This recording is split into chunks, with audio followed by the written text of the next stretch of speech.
Well, good evening, everyone, and welcome to BC Cattlemen's Public Affairs and Education Committee's Coffee Shop Talks, a webinar series. This is the second of our 6 webinars, and tonight's topic is on succession planning. Before we jump into the topic, I'd like to introduce BC Cattlemen's, our project funders, our speakers, and cover some housekeeping items. So the BC Cattlemen's Association has been the official voice of BC cattle ranchers since 1929. So for 90 years, the association has been representing BC's beef producers. As one of the association's committees, the Public Affairs and Education Committee has created a 6-part webinar series running from January 2019 to June of 2019. We're covering topics on mental health, succession planning, employee management, employee retention, mentorship, and financial management.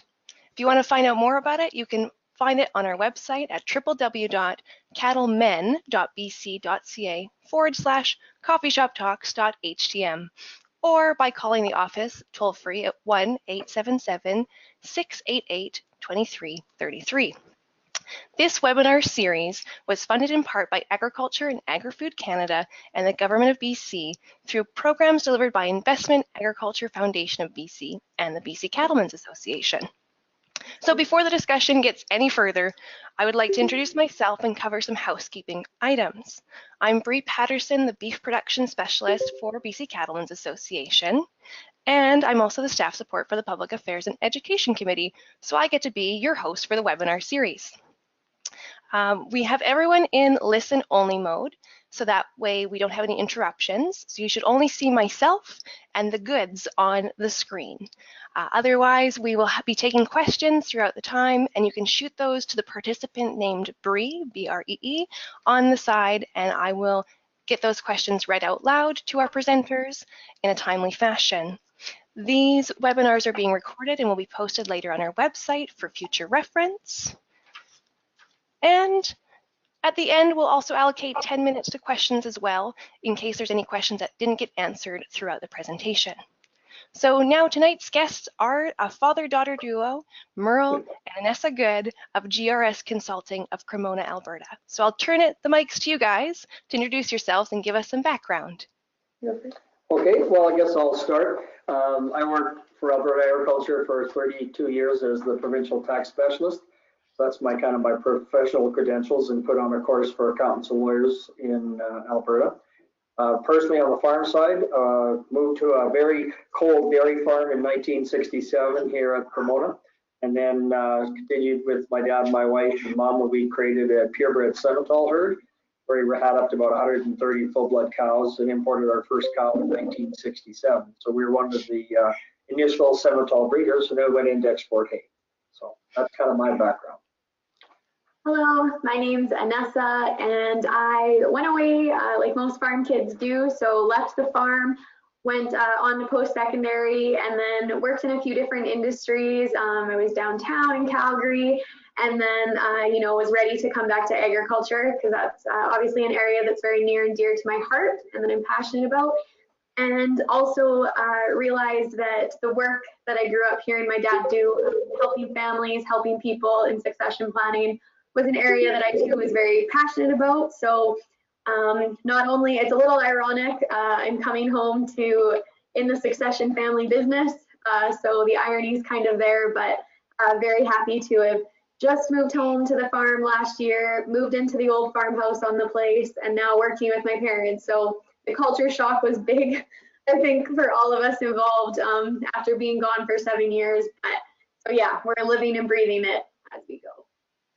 That's awesome, guys. So as you guys can hear, they've got lots of great knowledge on succession planning, financial management, got 2 different generations here. So this is going to be an awesome and exciting discussion. So we're going to jump into the discussion now, and we've kind of organized it into 5 key areas: your initial stage, your finances, working together, business structures, and of course, professional assistance. So if you guys are ready, I've got all the questions. So perfect. In your initial stage, how do we start, or how do we begin? Well, I think I'll start off, Bree, on this one. When people talk about farm succession, I always say to them, well, first of all, you have to define what a farm is.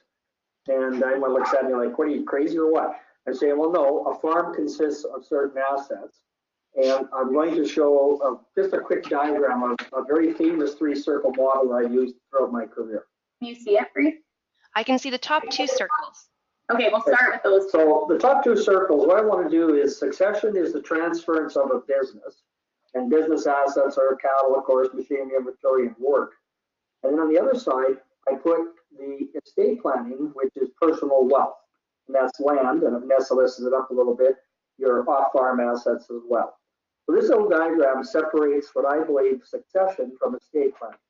And I always tell my clients, we have to focus on creating a business opportunity, which Nessa will talk more on, to actually get you into a career of farming. And then the land is really, farmers have to have access to land, and that's where the estate planning gets into how much land goes to the farm business versus non-farm children, what kind of strategies we can use in that way to protect the business. So I like the three models, the three-circle model, because we focus on the business side, then we focus on the personal wealth side. So if you're the second generation and you're coming back in and you fall into the first bubble of succession and operating, then we kind of categorize that as the farm kid that is coming home. And so hard questions to ask to get the ball rolling. It's so hard. It's such a delicate conversation between the first and the second generation. There's no correct answer. There's no way to go around it. Every family is different.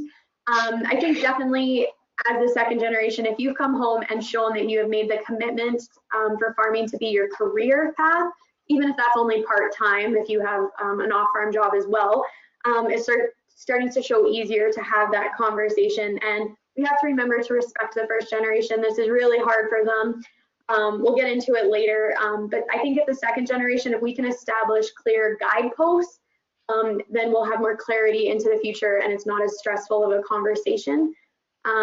Again, we'll talk about it a little bit more in business structure category, but having formal business meetings sounds ridiculous when you're having them with your family.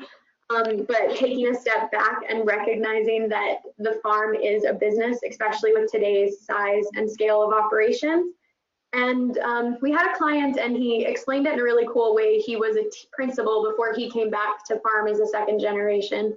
And he said that at his school, every kid had a secret backpack that they carried. And it's essentially just the baggage that everyone has in their day-to-day life. So recognizing that there'll be secret triggers and things that you'll say that can set the first generation off that you have no idea why that is a confrontation to them. But we don't know what they experienced when grandma and grandpa transferred it to them and all of those levels. And then we kind of always laugh at this one, but sometimes having those initial business meetings in a public place so that they stay under control and that emotions are kind of kept in check is kind of some tidbits to get those rolling.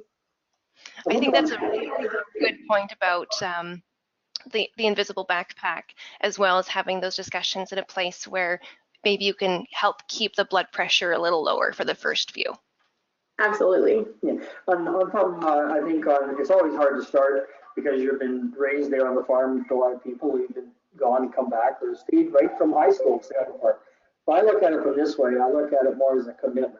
And I'm going to use a famous quote from John F. Kennedy and say, don't ask what your country can do for you, what you can do for your country. And I phrase that very into young men and ladies coming back to the farm. We always talk about them coming back and saying, okay, I'm going to take over dad's or mom's business. And I say, no. Let's talk about how we're going to expand your opportunity to create a business before you pine for mine. So it's kind of like this idea of what can you bring back, what commitment, skills, and aptitude and enthusiasm before we start talking about me going out the back door.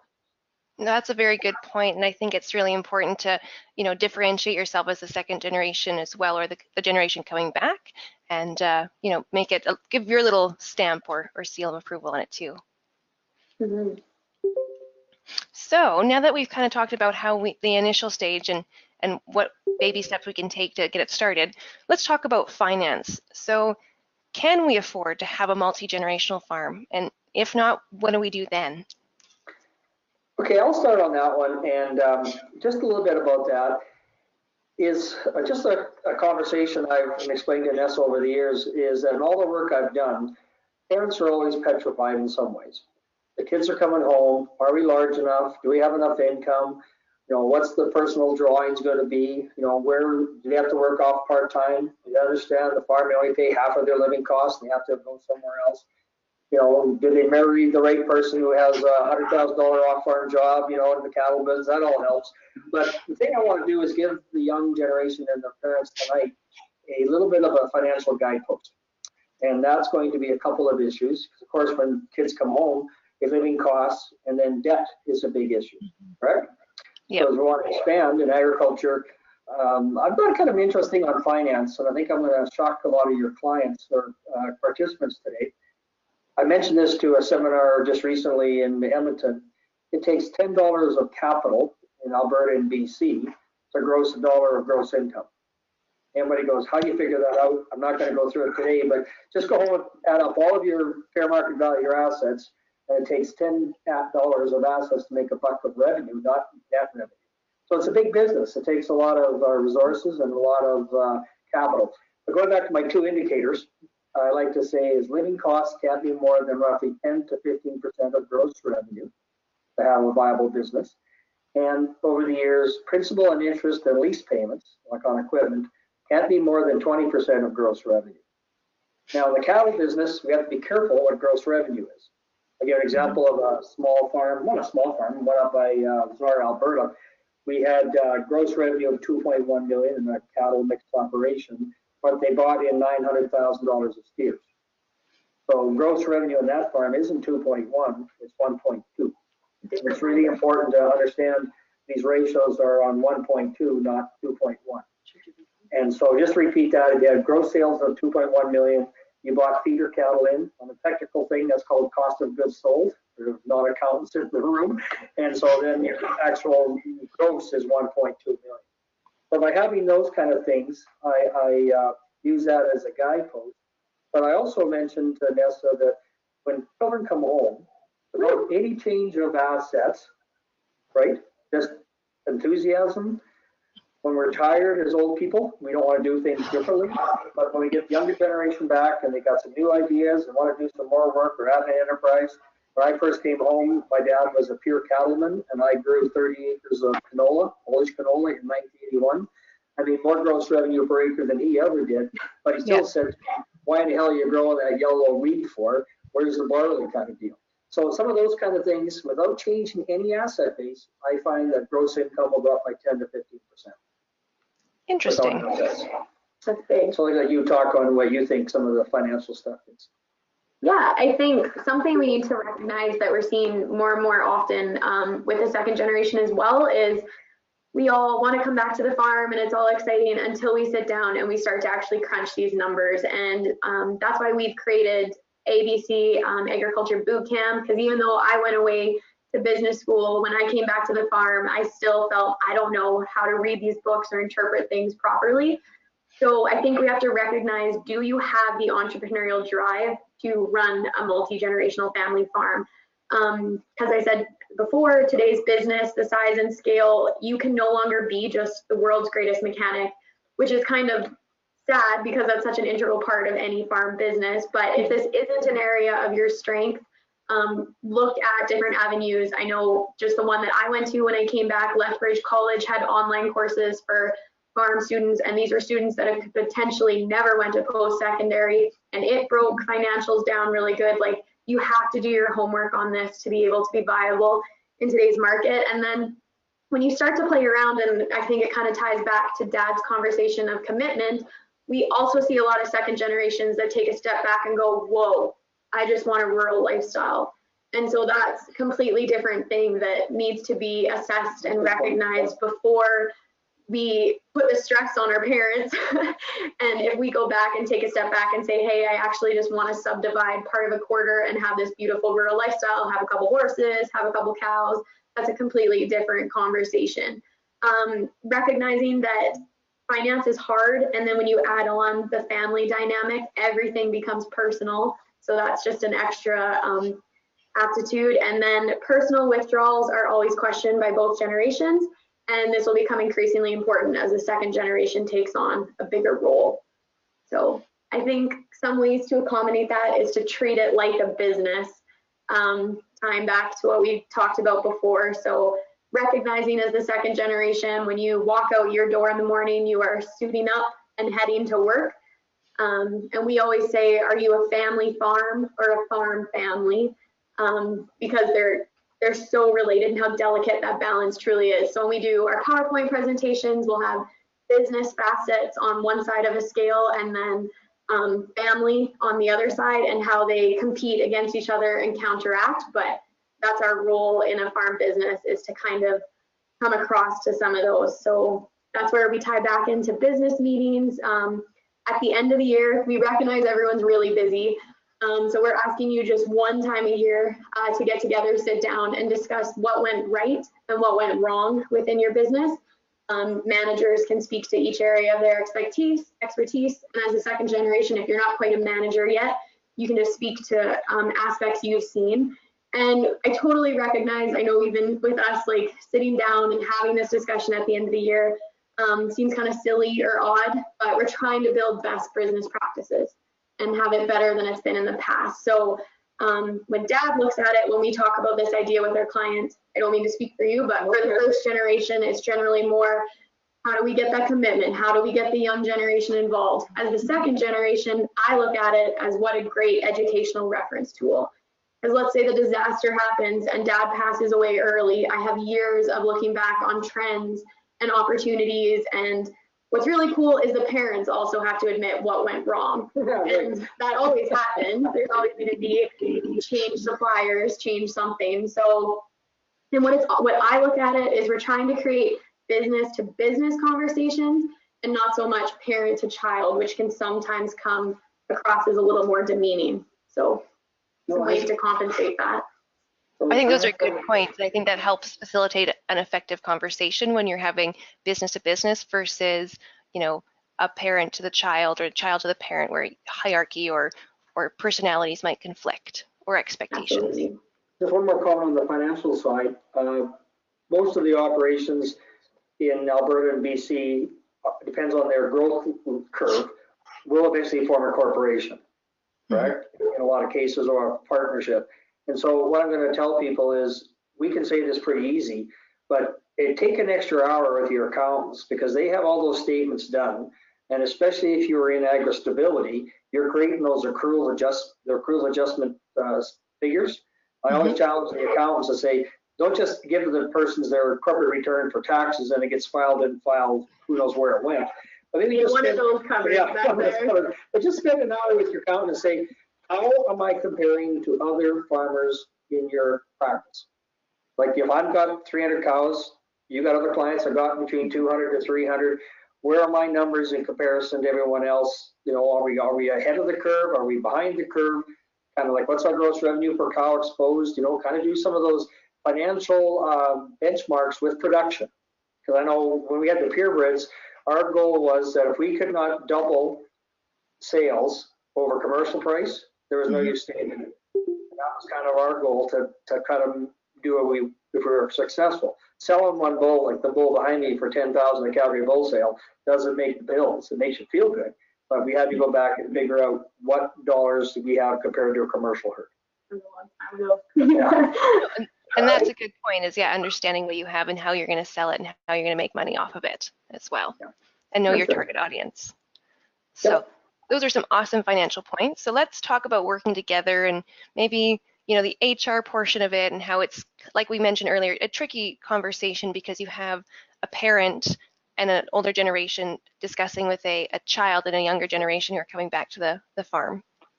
I'm going to start real quick. Vanessa doesn't know what I'm going to say. That's why she's looking at me. Like, what? It'd be very simple. I say turn left and she turns left. But that doesn't the way it happens. So I ask why. Go ahead. So that's an insight into our working relationship. And I said we're going through the process together. Yeah, we're definitely, like, within our company, GRS, myself especially, Dad's obviously been in the business a lot longer. Neither of us are HR experts, but what we like to do is, because it is such a big part of succession planning, is we'll tie it together in our next category with business structure, to how to help to alleviate some of those everyday aches and pains. But I heard one HR specialist call the human resource aspect the process before the process. So I kind of liked that. I thought you kind of do have to have your ducks in a row and have general respect for everyone before you can even think about then sitting down with your accountant, with your lawyer, setting up these proper business structures. So one of the questions, Bree, you had sent to me was how to hear other people's opinions and keep them in mind. I think, again, it's one of the hardest things to think about. I don't know the answer, but the cheesy Dalai Lama quote always comes into my head. So when you talk, you are only repeating what you already know, but if you listen, you may learn something new. So I think that's, for both generations, a critical point. We have to accept as the second generation that our parents have run this farm to be financially viable enough for there even to be an option for us to come home. But then in saying that, the first generation has to not panic when we don't turn left and ask why. I was just at Farm Tech at the end of January, and it literally felt like a sci-fi movie, walking around with the grain drones and everything that they have, and that's because someone was continually asking why. So recognizing that continuous innovation, and I'll let Dad start the conversation about questions, and then I'll bring in the second generation's input. Well, again, I think that's really important is when we sit down together as two generations is return on assets is a financial benchmark, but I call it recognition and appreciation. I think we have to start by talking about, hey, I have to respect my parents for what they've created. And they have to appreciate that I'm willing to come back and make this as a career choice. So RA to me is respect on my side and appreciation, I guess, to the second generation wanting to share their life with us in a business. But one of the problems of working together is and I'm no specialist on this, believe me, you millennials drive me nuts, because what's interesting, your culture growing up in a business attitude was you guys were never scared of debt. If I talk to young farmers from 25 to 35, they figure there's no problem with just going into debt, and it'll all work out. Where my generation, if anyone's listening over 55 to 65 to 70, we went through the debt crisis of the 80s. So we're a little bit slow to expand, because especially in the cattle business, you guys remember we went through 202, which is the biggest drought in Alberta. We went through BSE in 2003. If you kept your cow herd in place from 2003 to 2013, you lost $100 a cow for those 10 years. That's just the way it was. So those who maintained those cow herds, they went through some tough times. So what I want to talk about really is not the debt attitude. You have to kind of talk about that, because if one generation is terrible about risk and doesn't want to risk any of their wealth, the second generation says we got to go for it. Some of our structures can alleviate that by separating some of the wealth before you put it all at risk. So that's just kind of the debt attitude I want to get across. The next one is, I think when I look at families, how to determine, are they doing okay? And that is, if a parent comes to me and says, I'm frustrated on how my son or daughter is doing it, I'm saying, hey, relax, at least they're doing it. Like, so I always say the what is an issue. If you can't agree on the what, that's a problem. If the how is, it's not such a big deal. So I'm going to share with the audience a little background on this. When I moved home, Dad was an ex-dairyman. We went into the purebred business. He fed cows twice a day. And I said, hey, all my research says once a day is fine. No, you got to feed your cow twice a day. So he won for quite a while. Then I finally took over, and we fed him once a day, and nobody died. And then Nessa comes back from school and works with a rancher here quite a bit, and they feed at night, so they caber. I'm going, why would you want to feed cows at night? So maybe they do. So maybe I'll let that go through. The other one was with bulls. You got cattlemen on the thing here. Of course, we decided to use a certain supplier of bulls, and we sold bulls to people. But we didn't want them using somebody else's, of course. But what was interesting, we go back and Dad may say, well, I'm going to use this AI sire. And his comment to me was, well, if you do, you're calving them, because I'm not helping. So maybe the answer should have been looking back and saying, let's breed 10 cows to this bull. If they have trouble, we tested them out, we worked on it together, and let's not point fingers on who is right and wrong. So those are some of just anecdotal ideas I'm thinking about how to get along. And but I think the biggest one I see in agriculture today is the level of debt that we have to take on to expand. Now, I'm going to mention one more thing before I turn back to Nessa. For those that want to expand and come back in the cattle business, you cannot buy a cow for 6 years and make any cash. Takes 6 years to pay a cow off. You guys do your math. In BC, Alberta, it's the same thing. So if someone wants to come home and really expand their cow herd, I've got a suggestion for you, and I want to show you how to do it. What I would do is go to the parents and say, is your daughter going to inherit a quarter section land someday? No. No. Yeah. So if the answer is yes, then I say to dad, okay, let's have the son go to Farm Credit or to the banks or whatever organization BC guys use, then sell a quarter section to that young person, say for $200,000. Okay, that person then has a capital gain. We take no tax because the capital gains exemption, and then that business goes out and buys 200,000 of cows. So you're actually putting that repayment over 20 years. And I try to get back to people and lenders that a cow is like an acre of land. That's our base. If you don't believe this or not, 20 years ago, a cow was worth $1,000, and a cultivated acre in Alberta was worth 1,000. Now, it takes 5 cows to have an acre of land in Alberta. So I just think when you look at financial and how to expand the business to bring the next generation home, we have to have financial packages that are not necessarily traditional. So then I'll turn it back to you about working together. I think that's good. Good point. Yeah. So yeah, tying back into just some of the pre-questions that Bree had sent us, asking questions, recognizing, I think we kind of beat it over the head, the questions are often taken as challenges by the first generation. But Dad went away to a client probably about a year ago, and he came home at the end of the evening and was like, I finally figured out what you've been trying to get across to me for 20 years. And I was like, cool, at least someone else did. And so the example was, that was a good example, yeah, it was a big grain operation, cousins, uncles, so it was like a big family ordeal. And the one son was a part-time pilot as well as part-time at home on the farm. And he turned to his dad because his dad was very much a control freak like me. Yeah, personally taking the questions and challenges. And he turned to his dad and he said, the first day that I flew as a co-pilot, I had full authority to question the head pilot on any action that I thought was unsafe or an improper practice. Full authority. So in the old days, if a plane was crashing, if the head pilot said, this is our protocol, you followed it without thinking twice, right?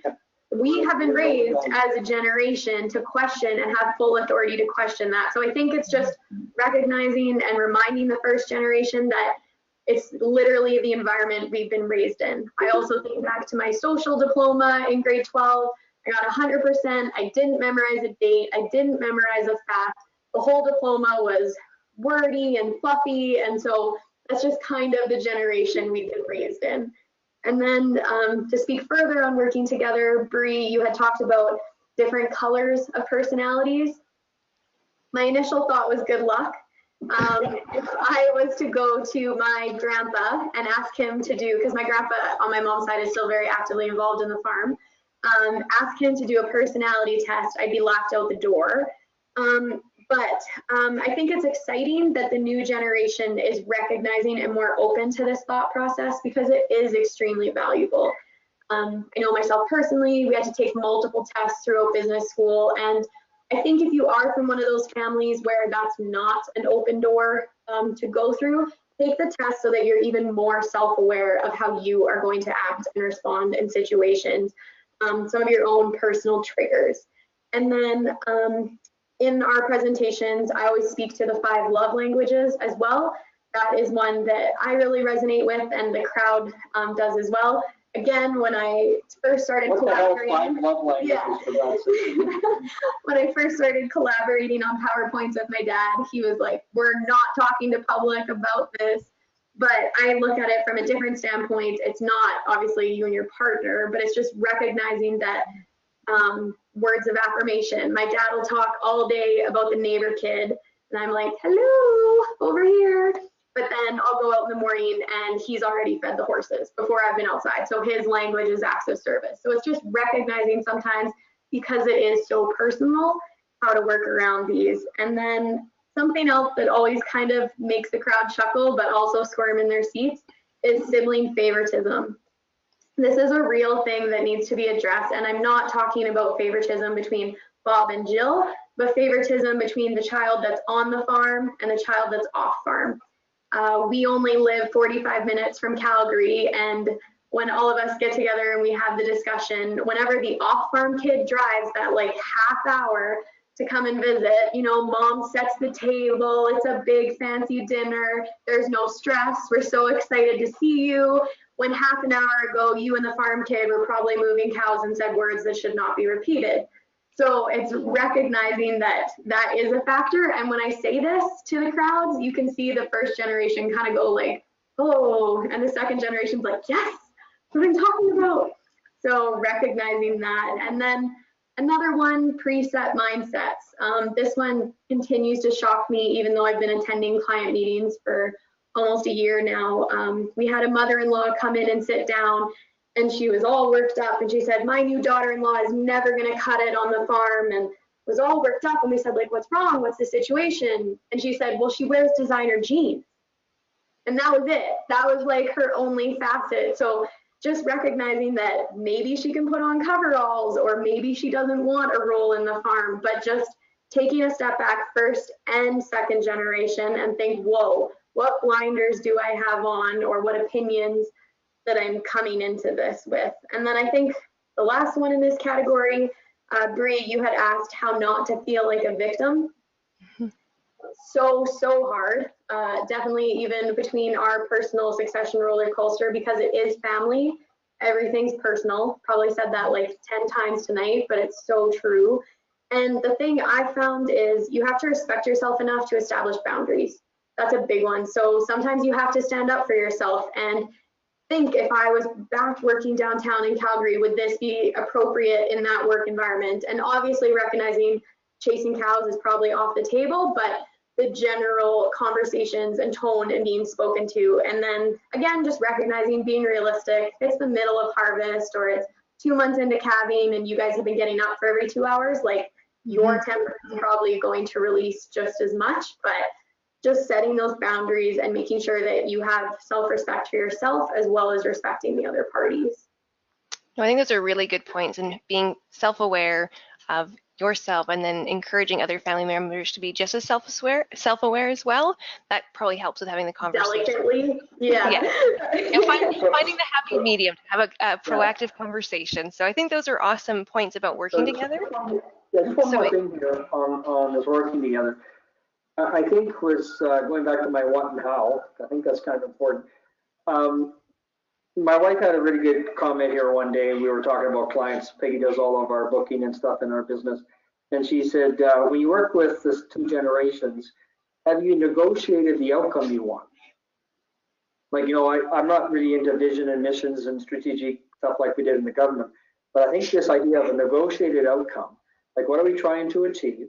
And then that is the what we're trying to achieve. Sure, there'll be bumps along the way like any relationship, but if we can't agree on the negotiated outcome, how can we get along? We don't have the same negotiated outcome. So I just want to throw those 2 words out. That was a really neat observation by Peggy about what's no negotiated outcome is. No, those are very good points as well. So before we carry on or continue talking about working together, let's jump into business structures. I know you guys had mentioned business structures is very important to how you guys conduct succession planning. So what are some transitional soft aspects of the family dynamic, or what are some day-to-day issues you might discuss when you're helping to build business structures for your clients? Go ahead. Roles and responsibilities first.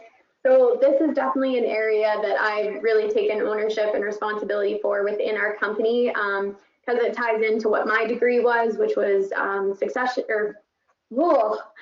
supply chain and operational clarity. So that's my big focus. So I found that there was so many mixed messages between generations. We'd have, you know, a client come in and say, my mother-in-law said they're going to retire next year. How are we going to afford the equipment? How are we going to buy the cows? What is happening? And then we'd get the family in a room, sit down, and we'd look across at the father, like the senior, and I'm like, he still wants to calve cows. Like, he loves what he does. And he'd be like, I can't see myself retiring for another 10 years. Oh, exactly. The little boys want to stay and the girls want to go. Yeah, so it's these mixed messages. So the biggest thing we've seen, and I kind of alluded to at the beginning, was if we can set guideposts, we aren't in as much of a rush to kick you out, because the only reason the second generation is nervous or panicking is because we don't have security, because we don't know what's happening. So if we can set guideposts that actually have rules and agreements and some of those formal setups, then we're not going to want to kick you out, because we want you to buy the next combine. So that's kind of how it works. So one thing, just going back to those original bubbles that we spoke about, all the previous stuff has been speaking on the operational bubble and what we like to call operational clarity. And if you've come home and chosen farming to be your career, and every family is different, but if you've been there for approximately 3 to 5 years, then you need to start seeing a clear path to ownership. If that is not something that is a negotiated agreement between you and the first generation, then, I mean, we always kind of say you need to have a hard look in the mirror and say, like, do I have a future on this farm financially as well? And then estate planning, which Dad will speak to later, is more of like the wills and transferring land. And that we say you need to start having those conversations with your parents approximately years 6 to 10. Each family is different. You got to read your mom and dad on how to approach that. But just to kind of put you in, so we're in the operational clarity. You're at home, you've chosen farming. And one thing that we really like to stress is if you simply are involved in your parents' plan, you'll remain an employee. Like, you're not really bringing anything more to the table than a hired man. And as Dad always likes to joke, hired men are a lot easier to work with than the 2 generations. And so we need to recognize, as a second generation, we're the CEO of our lives. And so we need to have the initiative to set up some timelines, because these are never discussed or articulated within families. And addressing the silent expectations, which I like to call the silent killers of family farm business. So we kind of break it down into roles and responsibilities.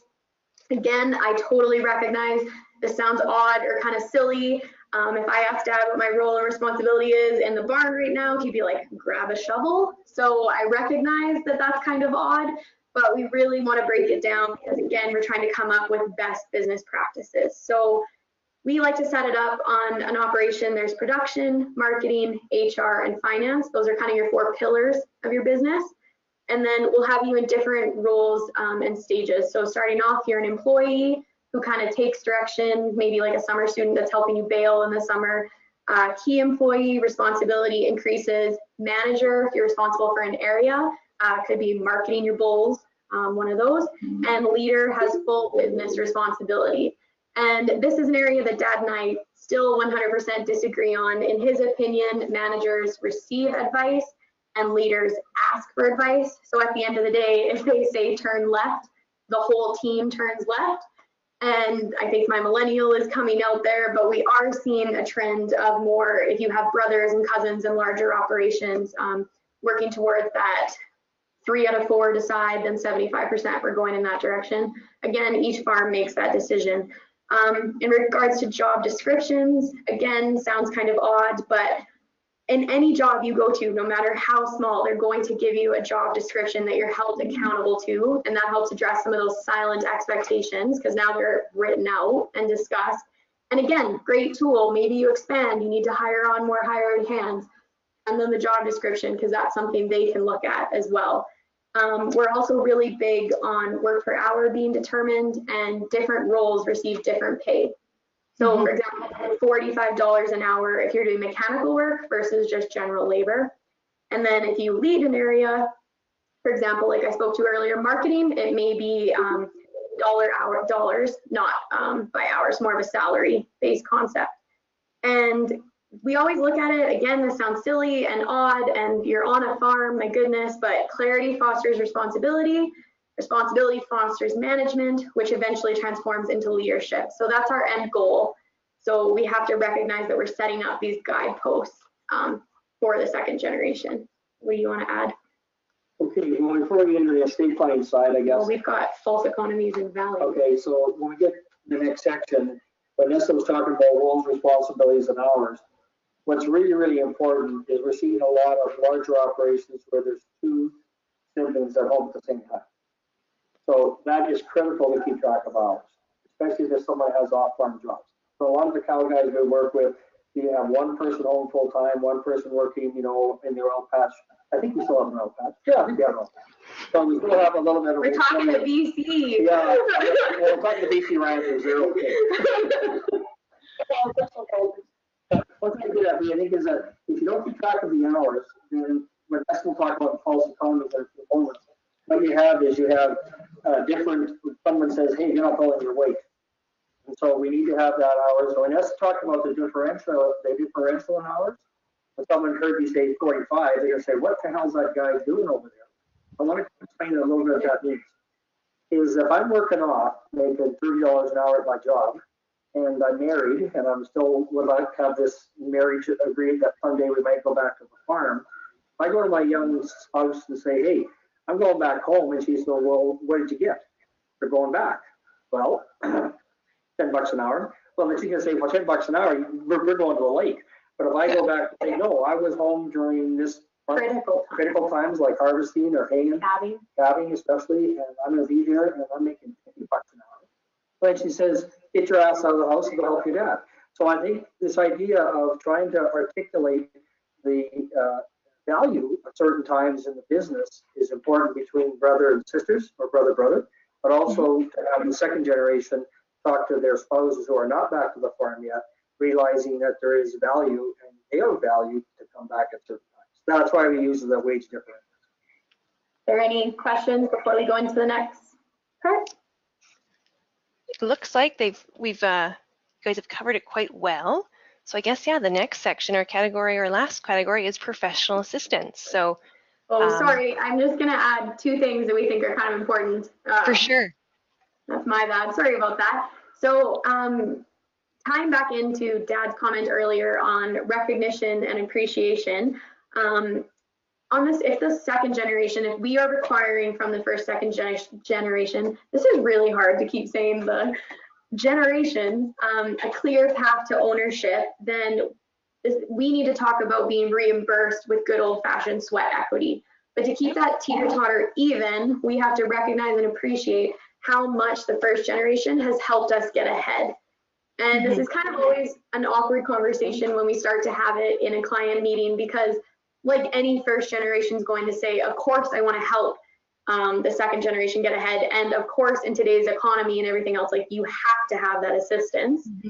It'd be very hard to come out of Calgary and buy quarters of land and buy cattle and everything else without some alleviations there. So to assess that, we look at false economies. And so false economies become increasingly important when the second generation does not properly reimburse their parents' business at fair market value for things such as I spoke to, land, machinery, and what exceeds our labor contributions. So this skews the economic viability of actually the parent's company, especially if we use third-party rented land. And this results in misunderstood expectations, the silent killer, false economies, and the big one is false independence. So just to kind of slow this down, we had a client, I'll give you the quick math.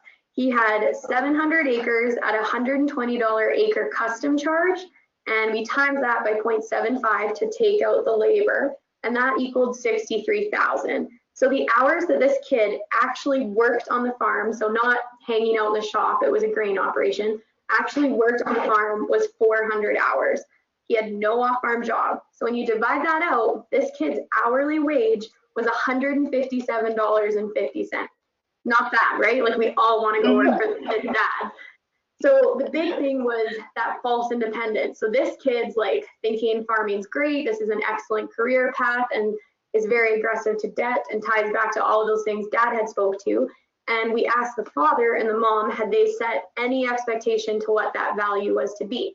And they said, well, no. And you said, if he showed up tomorrow with a Denali truck, what would you do? And the dad said, kill him. So, but again, that hadn't been expressed. So the way that we like to try to, because every kid is going to have this, and we really like you to break it down so that you do have that recognition and appreciation to the first generation. We like to calculate the benefit that each child is receiving, and then a percentage of that benefit, whatever the family thinks is fair, we retain for business purposes, such as purchasing equipment. So this way the kid is now buying into the equipment, has pride of ownership, and has kind of been shocked into the financial reality that it is. And I know you had some more points for specifically cattle operations. Well, on the cattle ones, what you'll find is not the use of the grain equipment, but you'll find we have a gentleman down south, they have 1,500 cows, and the two boys, time they were 18, they had 100 cows, and the dad fed them and provided pasture. Well, of course they could increase their cow herd. As feed, as you know, if you're the economist and the production specialist for the cattle industry in BC, cost of feed is probably 60% of your costs. So you throw in the feed at half price and you give them the pasture for nothing. Well, then all of a sudden, when I got there after 10 years, the two boys doing very well, but dad was going into the tank.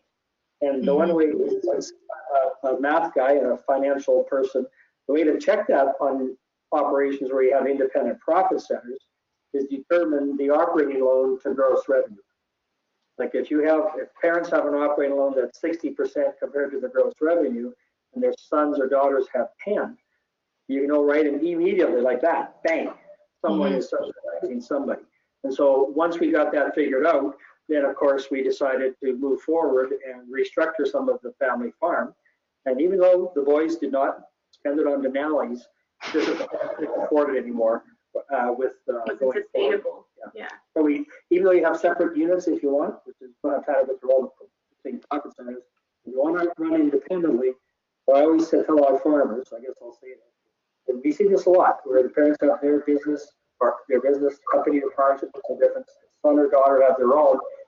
I don't mind that, but we got to make sure that we have, using Peggy's commentary again, there's negotiated outcomes, but more importantly, farm is one agronomic mind, which means in the grain industry, which means, okay, we're going to harvest the canola or the barley when it's ready, not whose acre is who.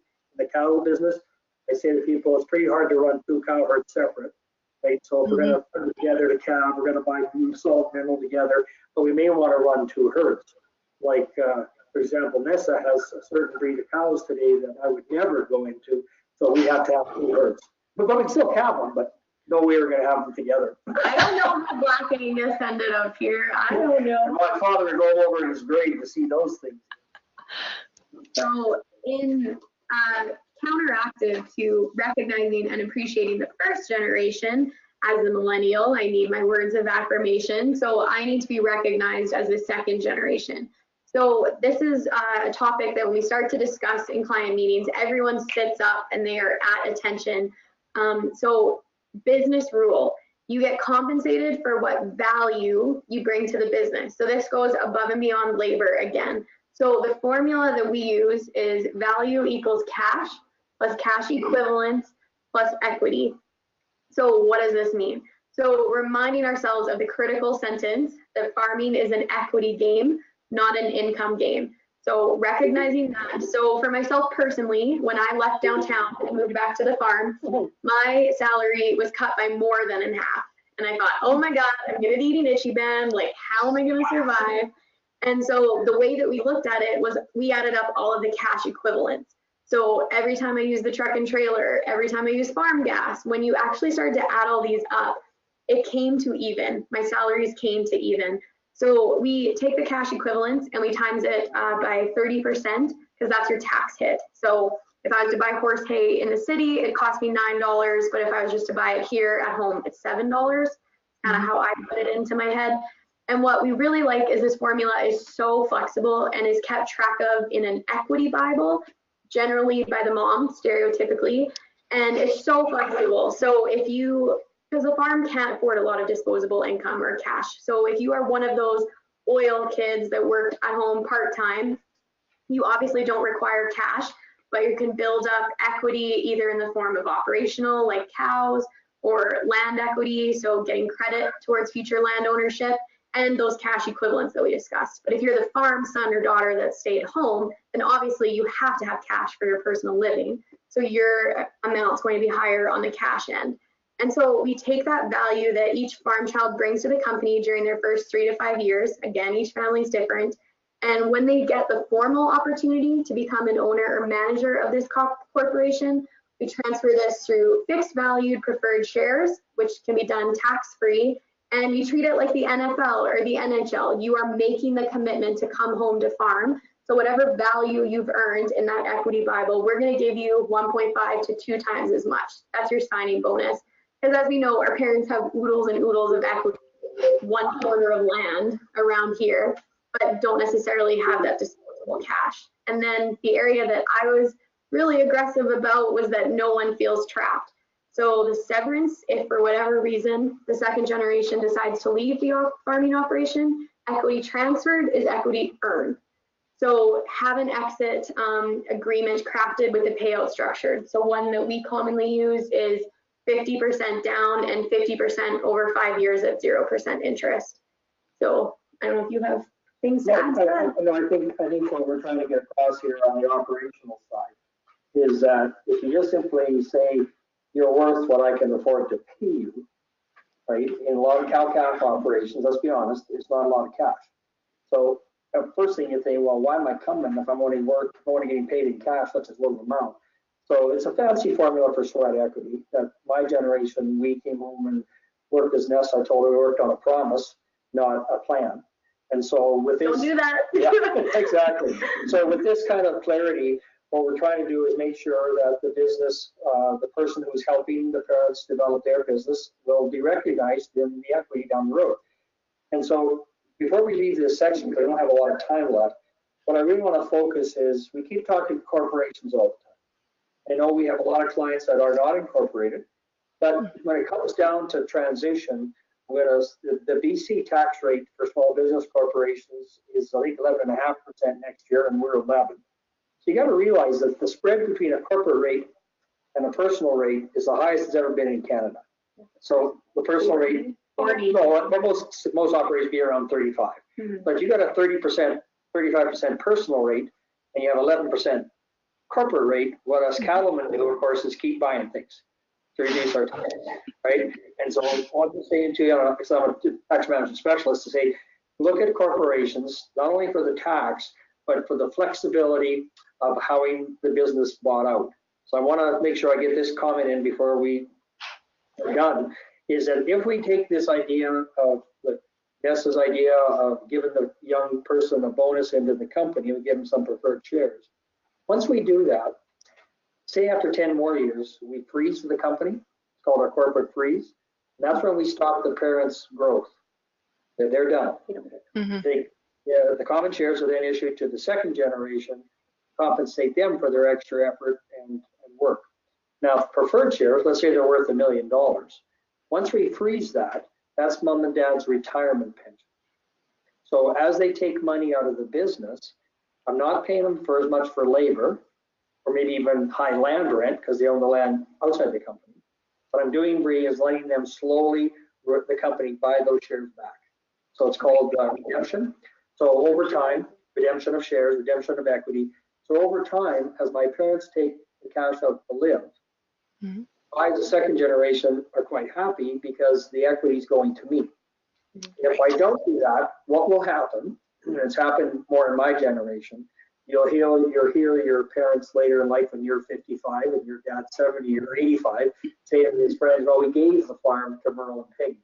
Well, when you look at it, by having a proper structure, I bought them out over time, right? And so therefore, it solves a couple of issues, and I want to end with this in my talk. That bubble that Nessa showed us on my diagram, which is the operational business, that never goes to non-farm children. So that's your cattle, your equipment, your inventory, not a lot of land right in there. So when we talk about that bubble, the operating bubble, make it very distinctly clear, and nothing else you guys get today is this one. When you decide to have a joint business together in the operational bubble with your parents, the first thing I say to the parents is if you are planning to give 1 ounce of equity to the off-farm kids, I ain't coming back or staying. Right. Because you can't afford to buy a tractor twice, and you sure in the hell can't afford to buy a cow twice. So mm-hmm. there's so much equity in land. That's the other side of that diagram, which is estate planning. That's one of our very clear points, is that parents have to redeem equity, and none of their pension goes to non-farm children. The true pension ceases to exist when you die. And so turn it around to a client that was upset with this, as the off-farm daughter was upset with this concept. And we just turned it around, and she was a teacher, and we said, well, okay, then the farming son gets a percentage of your teacher pension. What? No, right? So it was, that's just kind of a way to kind of slow it down. Yeah, and kind of show both sides.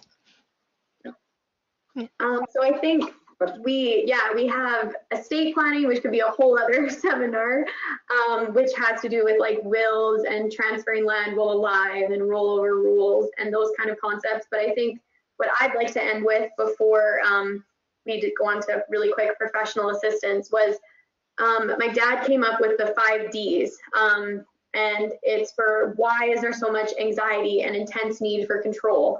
And it really resonated with me as a second generation when I do get incredibly frustrated with the first generation and their lack of patience, and they don't want to transfer anything. So first D is divorce, just having the back of their mind, they're always worried about the second generation divorcing and the reoccurring effects. Disposition, the kids sell and keep the cash. Debt, if the land is sold to us below fair market value, we can add more debt. Death, this is one that we're seeing more and more often. If a child dies first, now what happens? And lastly, dementia. This is one that I added on behalf of the second generation. Come up with this one, the 50 is dementia. Because, I had 4. Yeah. What happens when you are not you? So we've seen it where the clients they're in the old folks home and they have dementia and they still own a percentage of the company shares because this wasn't dealt with, or they have control and they go senile and they leave it to Bob down the street instead of, so it's just that kind of slowed things down for me. Was like, okay, they actually do have a lot of factors that are swirling around in their head and their backpack. So that was kind of easy to remember. Yeah, I can solve another seminar with you. I think those are awesome, great points, and I hope everyone sharpened their pencil and jotted all that information down because that was a great piece of information. So I guess we'll finish it up with professional assistance as our 5th and last category for tonight's discussion, and having the initial talks of in-house with family and finding ways to save the heartache and seeking help. So what can you guys speak to on that, or continue to add? Because I know we've probably touched on some of those earlier too. Yeah, I think it's always a delicate balance. I mean, you're never going to go into someone's office and sit there and say, oh, like we haven't had any discussion yet, but not letting the in-house discussions get too far down the road. If we don't seem like we're on the same train track at the beginning, bring in that third party member sooner than later to kind of assist on some of that heartache. So, I mean, your accountants can obviously help you on the tax side. Lawyers, we have no issue going to an accountant or a lawyer, and those are just part of our annual fees that we accept, especially accounting. But when it comes to transferring the farm, which is probably one of like the most biggest and most impactful, and the list goes on, there's kind of this close up, like we can't let anyone else in. Well, we're seeing your financial records, so we've kind of already got our fingers in the pot.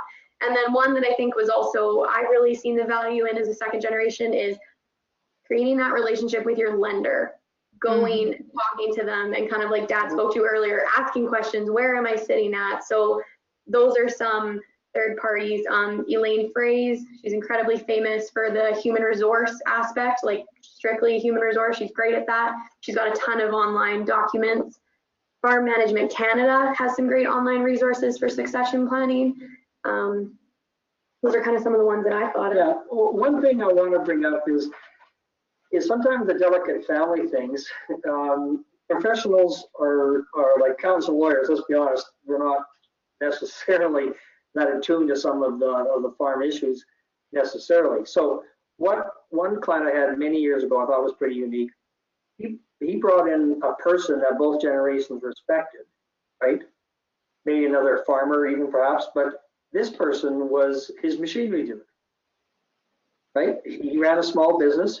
He was up at Westlock, and they said to him, look, you've got the same issues with your kids coming back to the business with the non-agriculture. So they weren't bearing their souls to a competitor or to a neighbor farmer, but actually said, this can't be that hard. It's hard. So we want somebody else who knew them very well to come in and just talk about the business side, mediation of business, of how to treat, just how to run a business and how to get along better inside a business. But it wasn't necessarily a so-called tax specialist, they're an estates insurance salesman, the traditional things we think of.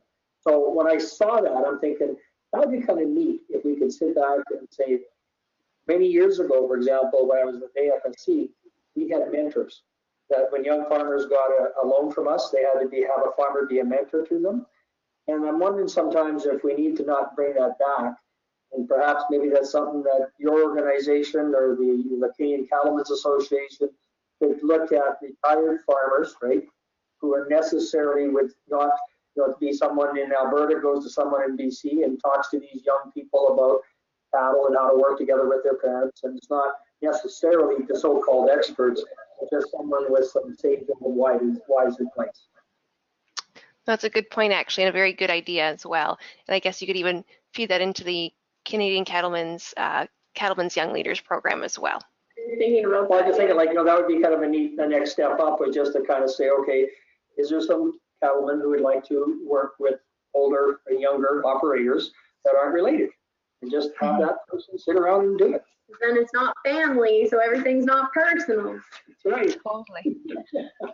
So those were like awesome points, and I thought I'd like turn it over to any questions right now before we finish up for the evening. So anyone who has any questions can shoot them over the chat to the participant named Bree, and I will read them out loud for our presenters. So if there's any final words you guys want to say while I wait to see if there's any exciting questions, because there was lots of great information, we're all ears. Well, from my perspective, if you understood all this in an hour, give me your resume and come work for us. Because this is a difficult area and get things very quickly, and I apologize for that, but we're very passionate about what we're trying to accomplish as a family and as a business. And so we do want people to take this, and I always say to people is that if you didn't understand all this stuff, because it's so fast, please give us a dingle. I mean, we have a website that we can get hold of us too, I guess. And, don't have a website yet. No, We've got an email. We have an email address. Sorry, so what is that? It's GRS, so it stands for Goods Royal Semitals. So GRS Consulting Ltd @gmail.com. So GRS Consulting Ltd @gmail.com. No periods, no anything in there. Perfect. Yeah, and if anyone didn't catch that, just shoot me an email or phone call at the BC Cattlemen's office, and I would be happy to make sure you get the correct email address too.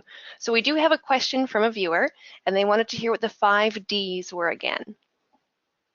So the first one was divorce, so matrimonial property issues. Second one, disposition, kids sell and keep the cash, fancy word for sell. Debt, if sold below fair market value, they can add more debt. 4 is death, the child dies first, now what? And lastly, dementia, what happens when you are not you? Perfect. And so we actually have a second question that kind of leads on to the 5 Ds. This viewer was wondering if there's any suggestions on how to protect against the 5 Ds, such as powers of attorney for dementia, marriage agreements for divorce, etc. The next seminar. Those points are absolutely, whoever's asked that is brilliant. They're just hard to get. In Alberta and especially in Saskatchewan, their matrimonial property act has been modified a lot. It's crazy. And so there are a lot of families going to their respective in-laws. I'm sorry, there's $5 million of land here. Your marriage hasn't paid for it. So if we're going to transfer 1 ounce of it before we die, you have to sign off of a prenuptial agreement that you will never go after that heritage equity or any increase in the equity. My point on that is fine. We have to have these conversations, but at the same token, we have to honor the marriage and say any income off that, of course, is divisible by 2. So I don't mind having the heritage equity not part of the division, but that is something that we can have. If we can get people to understand that and not just say you can't have something, but show what you can have from that exclusion, then that's great. So we're going to see more and more prenuptial agreements or postnuptial agreements. We've been married for 7 years, and now we want to get back on that. That's a new one. I didn't know that was a thing. They're very popular on second marriages, of course, postnuptial. Power of attorneys and personal directives are legal agreements and that really protect the parent upon you not have dementia well, then your power of attorney kicks in. What I'm concerned about, what happens if the power of attorney is my sister, Off farm. who happens to be in Ontario, who I haven't talked to for 10 years. I'm just trying to show you things that, so when someone else has power of attorney, maybe they'll move assets that weren't supposed to be moved because they're supposed to be left in the will. So that's some of the things we have that are concerning. So what I do a lot of time on is saying, primarily my job is to take, and Inessa's learning this, to take what the parents have in their will and try to bring it back 10 or 15 years to say, well, why not try to implement some of these decisions today so the second generation sees their now path not just to operational clarity, but land clarity, land wealth. You get to see it. But so I can walk those, Not just wait till you die. so I can address all those 5 Ds, and I'll just leave you with the terminology, and these guys can get back to your clients, so your group wants to get back to us. Does life estates remain of an interest or a neat way to go? We use repurchase options on land. We also can use control mortgages on transfers of land. There's a whole bunch of ways I can do this. Options to buy land if your leases that your sister will lease the land back to you. So that's probably half of our work, is just to kind of say, if you can move this stuff across, and Dad, you're 61, if I can show you that the 5 Ds cannot occur what you think they can, will you start moving your assets? So it's those unique ways to literally control everything as tight as you can from the first generation, Pass on ownership. but the second generation owns it, so they know if there's dementia or death or anything, they get it, and not the sister in Ontario, but it's locked down so the parents feel secure during their lifetime. No, those are good points. And so we have another question. Curious if you help with succession or with business plans aside from succession planning to keep things moving forward with someone's business. No, I don't. The business plans, of course, is a whole new idea. And for example, in our business, we've kind of said we can't do everything for everybody. So we don't do financial analysis. If someone said to me, hey, I'm looking at buying a grazing lease in BC and it's $2 million, and I'm going to buy another 400 cows, won't work. I used to do that work. I don't have time for that. So we don't do financial analysis. And then the business plans, no, I know business plans are really pushed by academia, and they're important, but I think sometimes they're too generic. You know, if you look at some of the business plans, it says, what is the competition in the beef industry? Well, what are they? There's a whole bunch of things in there, but I think you got to more focus on, instead of writing large, the business plans are important, but we don't do them, and I wouldn't spend hours on stargazing, but looking at what you can impact in your own area where you operate. I mean, like, for example, in the beef industry, 10 years ago, everybody wanted to build a slaughter plant in Alberta because we had the BSE issue and everybody wanted to build slaughter plants. How many slaughter plants did we build? To produce our own. New-gen co-ops, not one, right? So I'm cautioning people that the big rage was to have your own producer-owned cooperative and have your own cattle. I know, I'm just making sure that if it's a business plan for your individual farm or operation, that's completely different. We don't do it. Yeah. Sorry. Just be careful on business plans. That's all I'm saying. Perfect. Okay, so we've got another question that came in. What is the average age of the second generation taking over the farm? Is it more viable to pass it on to the second generation at an earlier age rather than later years in life? I think it's been really interesting since I've been back and just coming in how variable it is. Again, each farm family, it matters on the age difference between the first generation and the second generation.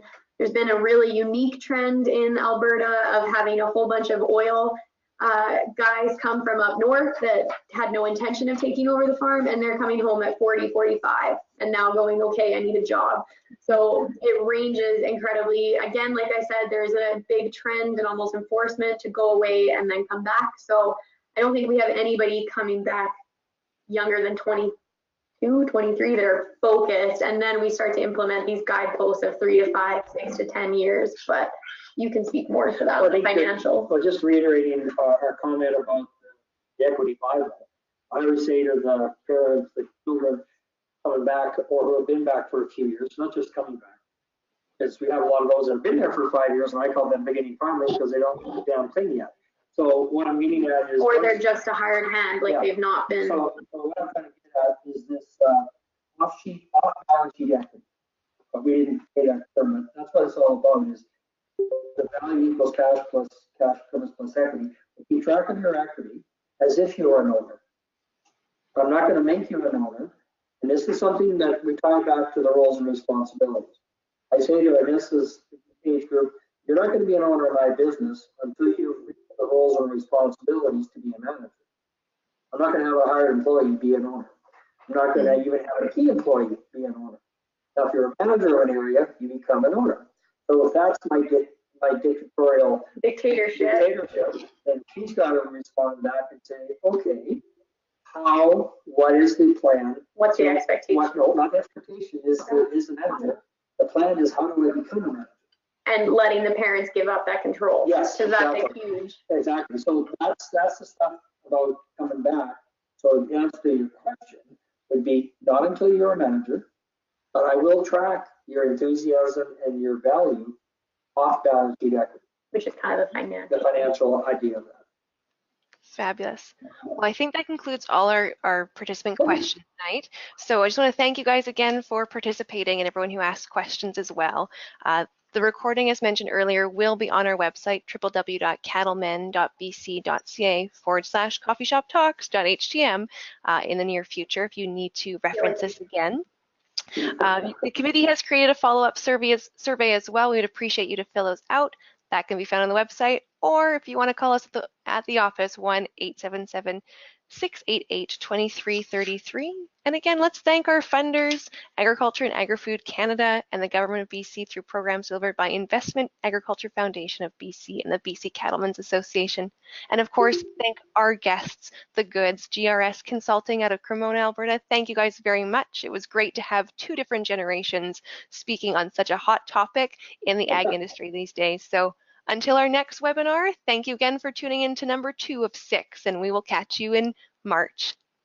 Thank you. Thank you.